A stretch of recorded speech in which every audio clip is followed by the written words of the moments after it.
Bismillahirrahmanirrahim. Assalamualaikum warahmatullahi wabarakatuh. Alhamdulillahilladzi anzala as-sakinata fi qulubil mu'minin liyazdadu imanan ma'a imanihim.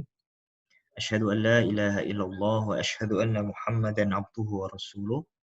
Allahumma shalli ala Muhammad wa ala alihi wa ashabihi ajma'in, amma ba'd. Teman-teman sekalian, mahasiswa Prodi Ilmu Hadis Fakultas Agama Islam Universitas Ahmad Dahlan. Alhamdulillah pada kesempatan kali ini kita bisa melanjutkan mata kuliah Produk Tarjih, pertemuan yang kedua setelah kemarin di pertemuan pertama kita bertatap muka melalui virtual di WhatsApp group, ya, membahas tentang bagaimana teknis perkuliahan. Di pertemuan yang kedua ini, insya Allah kita akan masuk pada materi yang pertama, yaitu tentang produk tarjih. Kita perlu mengenal terlebih dahulu apa itu produk tarjih, ya. Sehingga pada kesempatan kali ini saya akan membahas terlebih dahulu yang dimaksud definisi dari produk tarjih itu apa, ya.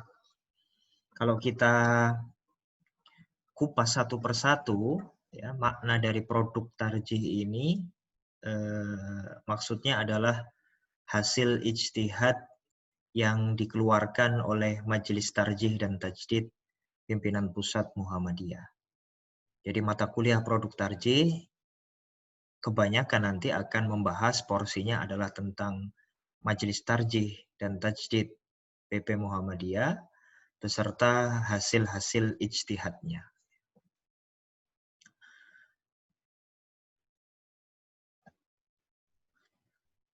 Saya akan memperkenalkan terlebih dahulu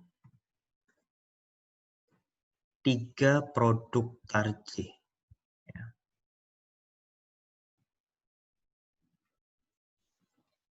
Ada 3 jenis produk tarjih, teman-teman sekalian.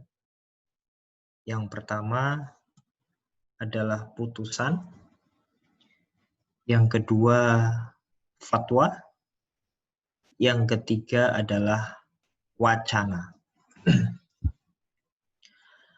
Majelis Tarjih secara umum itu memperkenalkan produk tarjihnya dalam 3 kategori ini. Pertama, putusan. Apa itu putusan? Putusan atau keputusan Tarjih Muhammadiyah itu adalah hasil ijtihad kolektif yang dilakukan oleh seluruh perwakilan Tarjih Muhammadiyah di seluruh Indonesia, ya. Jadi keputusan Tarjih Muhammadiyah itu sifatnya kolektif menurut perwakilan seluruh tarjih di Indonesia, ya. Bagaimana memutuskannya? Ada forum tersendiri yang disebut sebagai musyawarah nasional atau biasa disebut sebagai Munas, ya.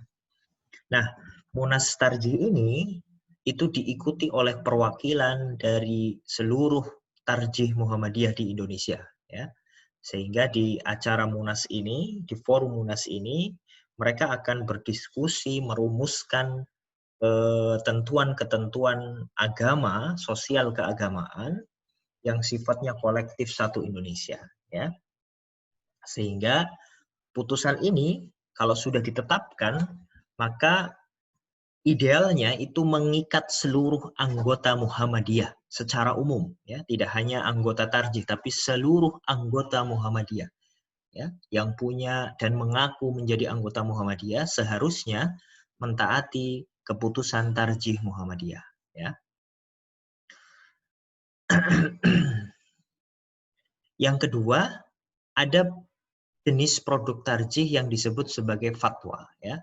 Nah, mungkin kebanyakan orang hanya mengenal produk tarjih yang jenis kedua ini, fatwa, ya. Banyak orang yang mungkin belum terlalu familiar dengan putusan, apalagi wacana tarjih, ya. Kebanyakan orang akan berdiskusi atau tahu produk tarjih itu hanya fatwa tarjih. Nah, apa itu fatwa tarjih? Sebagaimana sifat fatwa pada umumnya, ya, fatwa ini didasarkan pada pertanyaan-pertanyaan yang masuk ke majelis tarjih. Ya. Masuknya ini ada beberapa media, beberapa cara. Yang pertama melalui redaksi Suara Muhammadiyah. Lalu pertanyaan itu dikirim ke sekretariat majelis tarjih. Lalu majelis tarjih nanti akan mensidangkan fatwa. Ada yang masuknya melalui langsung email tarjih Muhammadiyah. Ya. Nah, jadi selama ini dua cara itu yang menjadi media pertanyaan-pertanyaan masuk ke majelis tarjih.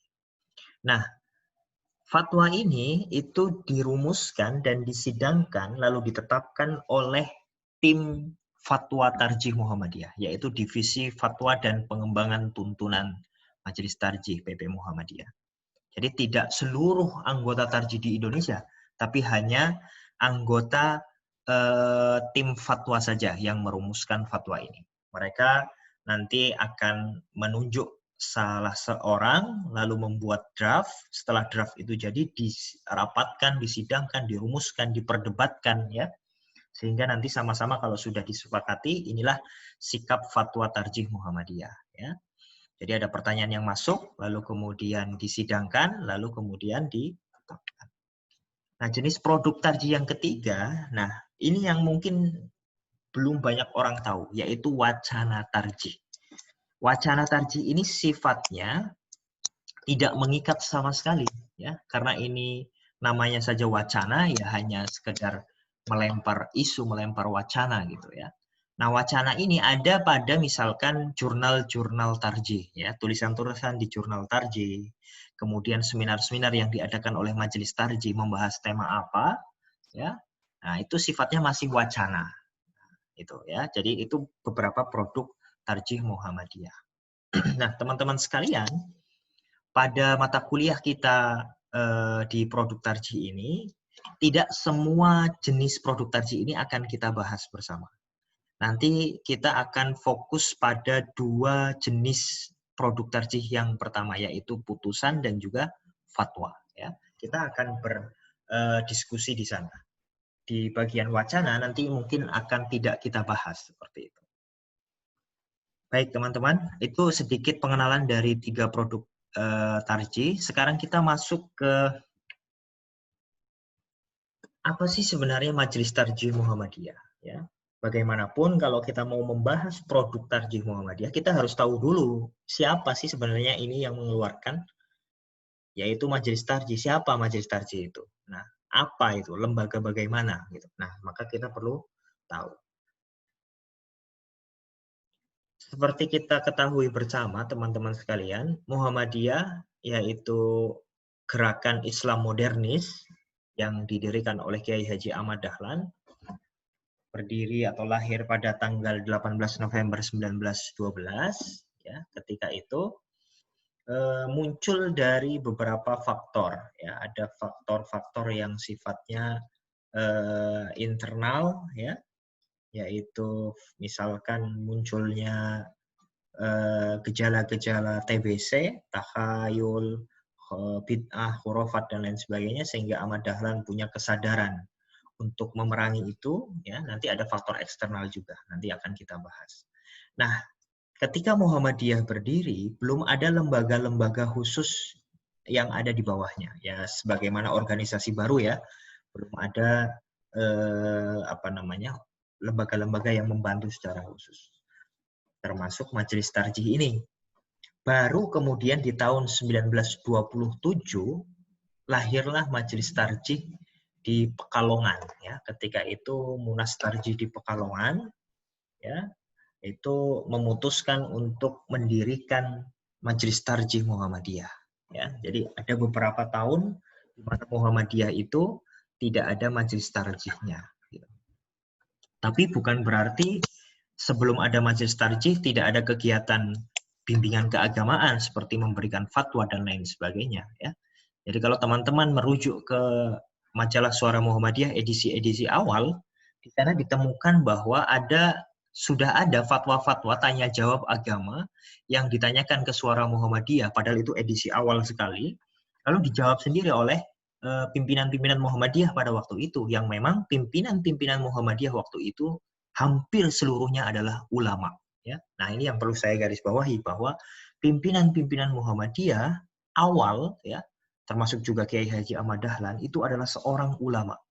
Ya, bahwa mereka punya identitas lain sebagai pedagang, saudagar, dan lain sebagainya, itu hal lain. Tapi mereka adalah orang-orang yang memang ahli ilmu, ya, ulama-ulama semuanya. Nah, maka mereka ketika itu, karena belum banyak pertanyaan-pertanyaan dan persoalan yang muncul di masyarakat, mereka cukup menjawabnya hanya melalui Suara Muhammadiyah. Ya. Nah, ada beberapa faktor yang kita bisa klasifikasikan ke faktor internal dan eksternal mengapa Majelis Tarjih ini berdiri. Pertama, perkembangan Muhammadiyah yang sudah mulai menyebar ke seluruh penjuru daerah, ya, bahkan sampai ke luar negeri waktu itu. Nah, perkembangan Muhammadiyah yang sangat pesat ini membuat Muhammadiyah di satu sisi mendapatkan keuntungan, banyak sekali anggota yang bergabung, tapi di sisi yang lain mereka kemudian agak sulit untuk mengatur praktek keagamaannya. Ya. Mereka sudah mulai sibuk masing-masing dengan amal usaha Muhammadiyah, lalu kemudian praktek keagamaannya justru malah tidak terurus seperti itu. Karena banyaknya anggota-anggota Muhammadiyah yang masuk dari berbagai daerah. Nah, ketika itu makanya mulai ada gagasan untuk membuat suatu lembaga yang memang concern untuk persoalan-persoalan sosial keagamaan. Ya. Maka kemudian dicetuskanlah, mulai muncul gagasan mendirikan Majelis Tarjih. Di samping itu, gelombang reformasi atau pembaharuan keagamaan dari Timur Tengah yang ketika itu masuk ke berbagai negara, ya, termasuk ke Nusantara, khususnya di Indonesia. Ya. Makanya Kiai Haji Ahmad Dahlan itu sangat terpengaruh dengan pemikiran-pemikiran reformis dari Timur Tengah seperti Abduh, Rashid Ridho, ya, dan lain sebagainya. Ya. Karena memang gelombang pembaruan waktu itu di Timur Tengah sangat luar biasa sehingga memiliki pengaruh di berbagai negara, termasuk di Nusantara, khususnya di Indonesia. Nah, ketika itu banyak sekali misi-misi pembaruan keagamaan dari Timur Tengah yang relevan untuk diterapkan di Indonesia khususnya. Ya.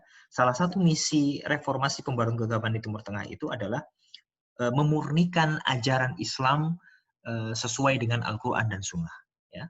Makanya Ahmad Dahlan melihat praktek-praktek di Indonesia kok banyak sekali ini yang sudah tercampur dengan budaya-budaya, kemudian tradisi-tradisi yang itu bukan berasal dari Islam, sehingga gagasan untuk memurnikan ajaran Islam sesuai dengan Al-Quran dan Sunnah menjadi relevan menurut Ahmad Dahlan. Ya. Maka kemudian faktor itulah yang mendorong Muhammadiyah membuat lembaga yang khusus concern membahas persoalan keagamaan. Di samping itu ada faktor lain yang sifatnya eksternal. Ya. Faktor eksternal ini adalah faktor yang munculnya bukan dari dalam diri Muhammadiyah itu sendiri. Ya. Misalnya pada waktu itu di Nusantara khususnya banyak sekali muncul atau menjamurnya perdebatan khilafiyah, ya, di kalangan umat Islam secara umum. Ya. Bagaimana hukumnya kunut, bagaimana hukumnya tahlilan dan lain sebagainya, itu sangat menjamur di masyarakat, bahkan menimbulkan pertentangan yang sangat sengit. Ya. Sehingga kalau ini tidak diurus dengan baik, ya, bahkan dibiarkan, maka anggota-anggota Muhammadiyah akan terjerumus juga ke sana. Itulah kemudian perlunya ada Majelis Tarjih. Lalu ada masuknya Ahmadiyah di Indonesia ketika tahun-tahun itu, ya, itu juga mempengaruhi munculnya Majelis Tarjih Muhammadiyah. Nah, apa sih sebenarnya tugas Majelis Tarjih itu? Pertama, harus difahami bahwa Majelis Tarjih itu adalah representatif atau perwakilan dari suara keagamaan di lingkungan Muhammadiyah. Jadi kalau di Muhammadiyah ada persoalan-persoalan yang sifatnya keagamaan, misalkan di musim-musim sekarang ini, ya, membahas tentang COVID, bagaimana ibadah di masa COVID, maka yang menjadi tupoksi tugasnya itu adalah majelis tarjih, bukan majelis yang lain, bukan majelis dikdasmen atau majelis-majelis yang umum gitu, tapi majelis tarjih yang memang itu menjadi representatif dari suara keagamaan di lingkungan Muhammadiyah. Nah, tugasnya selain menjadi representatif suara keagamaan di Muhammadiyah, juga memberikan bimbingan kepada warga Muhammadiyah dan umat Islam sesuai dengan Al-Quran dan Sunnah. Makanya di Muhammadiyah, semua produk-produk tarjihnya itu pasti dibukukan, ya, didokumentasikan, ya, dalam bentuk buku, ya, atau kemudian diupload di website-website Majelis Tarjih Muhammadiyah, yang itu harapannya menjadi pedoman bagi warga Muhammadiyah secara khusus maupun umat Islam secara umum. Nah, untuk melakukan itulah kemudian Majelis Tarjih perlu dan memiliki metodologi yang dijadikan pedoman, ya. Jadi tidak mungkin sebuah lembaga, sebuah organisasi mau melakukan sesuatu yang sifatnya ijtihad keagamaan tapi tidak ada metodologi yang dijadikan dasar. Nah, di sinilah kemudian Majelis Tarjih merumuskan namanya manhaj tarjih, ya. Manhaj itu artinya metodologi, ya, metodologi dalam bertarjih, ya, metodologi dalam berijtihad seperti itu. Nah, di sini juga harus dipahami teman-teman sekalian bahwa manhaj tarjih itu bisa diartikan atau didefinisikan secara literal dalam pengertian kebahasaannya, ya. Kalau kita artikan secara literal secara bahasa, maka manhaj tarjih itu adalah pertama, manhaj itu metodologi, ya.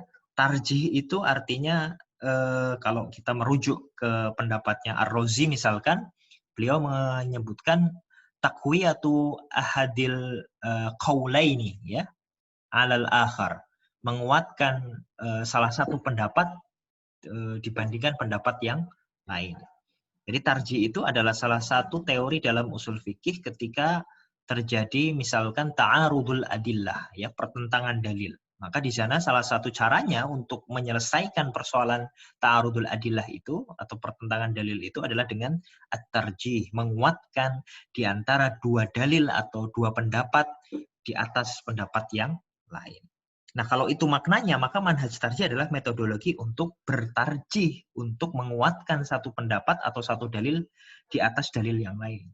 Padahal manhaj tarjih dalam perspektifnya Muhammadiyah yang dimaksud bukan seperti itu.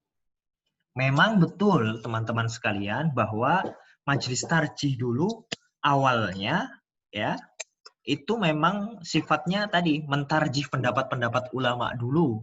Mana yang paling kuat di antara pendapat-pendapat itu, itulah yang kemudian diakomodir oleh Muhammadiyah untuk pedoman warganya, ya. Tapi lambat laun, ya, seiring perkembangan waktu, manhaj tarjih itu mengalami perluasan definisi, ya. Jadi manhaj itu adalah metodologi, tarjih itu hampir identik dengan ijtihad itu sendiri. Jadi manhaj tarjih itu adalah metodologi untuk berijtihad yang digunakan oleh Majelis Tarjih Muhammadiyah. Jadi tidak hanya sekedar menguatkan satu pendapat di atas pendapat yang lain, tapi sudah identik dengan ijtihad itu sendiri, ya. Nah, itu manhaj tarjih Muhammadiyah.